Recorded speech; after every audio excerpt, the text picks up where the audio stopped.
कि दोनों प्रमुख प्रतिद्वंदी दल एक साथ खड़े हुए हैं इस बात को लेकर कि मोहम्मद यूनुस, तुम अब बांग्लादेश छोड़ दो क्योंकि तुमने हंसते खेलते बांग्लादेश को बर्बाद कर दिया है। प्रोफेसर मनोज कुमार, विदेशी मामलों के जानकार मेरे साथ हैं। शुएब चौधरी मेरे साथ मौजूद हैं। शुएब चौधरी साहब, क्या लगता है क्या जल्द चुनाव की तारीखें आ सकती हैं? और ये दोनों प्रतिद्वंदी दोनों कभी विरोधाभासी बातें करती रहती हैं, लेकिन बांग्लादेश को लेकर, बांग्लादेश के चुनाव को लेकर, बांग्लादेश के लॉ एंड ऑर्डर को लेकर, वहां की शांति व्यवस्थाओं को लेकर, वहां पर अल्पसंख्यकों के अत्याचार को लेकर और पाकिस्तान की बांग्लादेश में लगातार घुसपैठ, चाहे वो सरकार की हो या सेना की, इसके खिलाफ दोनों के संकेत एक। बहुत बहुत धन्यवाद मनोज भाई जी। जैसे आपने कहा कि बांग्लादेश में अभी यूनुस की जंगल राज चल रहा है और यूनुस की एक ही ख्वाहिश है कि बांग्लादेश को वो फिर से पाकिस्तान बनाना चाहते हैं। आप जानते हैं कि बांग्लादेश की जो आर्मी ऑफिसर्स है, कहीं आर्मी ऑफिसर बार बार पाकिस्तान जा रहे हैं और पाकिस्तान की मिलिट्री ऑफिसर से मुलाकात कर रहे हैं। उस तरफ जो आगे आपने जो बताया, दो शेरनी शेख हसीना और खालिदा जिया, ये दोनों ने बांग्लादेश की गणतंत्र के लिए बहुत मूवमेंट की, फाइट की, इकट्ठा होकर एक साथ 1990 में जो एरशाद रेजिम को हटाया, ये दोनों ही हटाया। अभी यूनुस कोई इलेक्शन देने वाला है नहीं, एटलीस्ट आने वाला 4-5 साल में देगा नहीं, क्योंकि यूनुस अभी उसके अपने की एक पार्टी तैयार की कोशिश कर रहा है और उस पार्टी में वो करोड़ टाका खर्च कर रहा है, करोड़। और इसके साथ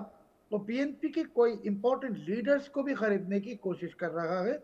अवामी लीग के लीडर्स को तो खरीद नहीं कर सकेगा, इसके लिए कि अवामी लीग के लीडर्स के ऊपर तभी जुल्म चल रहा है। हमारे जो इंफॉर्मेशन इसके जरिए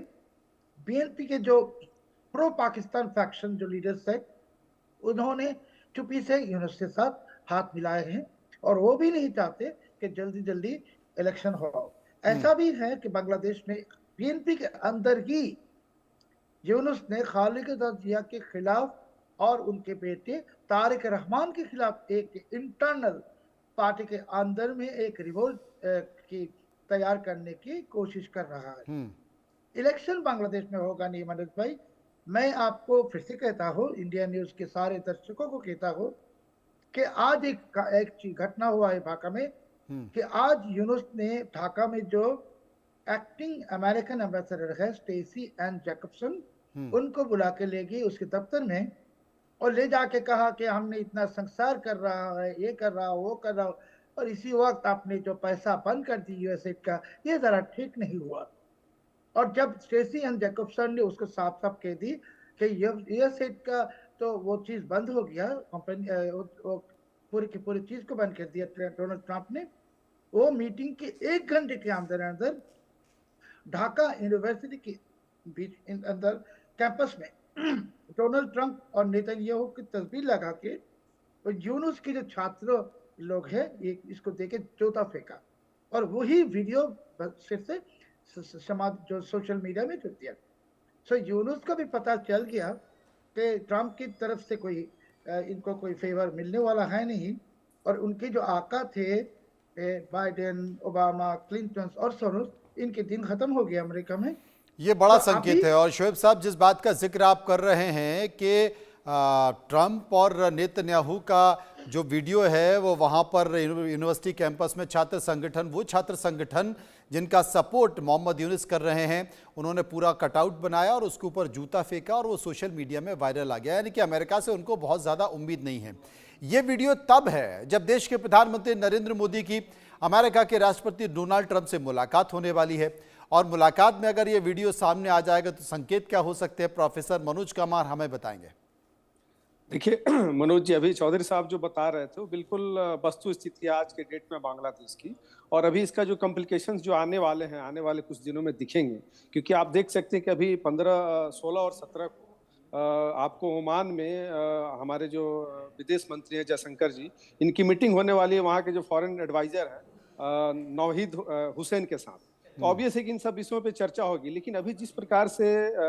अवामी लीग और बीएनपी दोनों जिस प्रकार से यूनुस सरकार के खिलाफ ये लोग इकट्ठे हो रहे हैं, ये बेसिकली वहां के सिविलियन के डिमांड है, ये आवाज है। उस समय जब शेख हसीना को हटाया गया और हटाने के समय में अमेरिका में बाइडेन सरकार थी, और बाइडेन सरकार ने जिस प्रकार की यहाँ पे नीति अपनाई, उसमें तो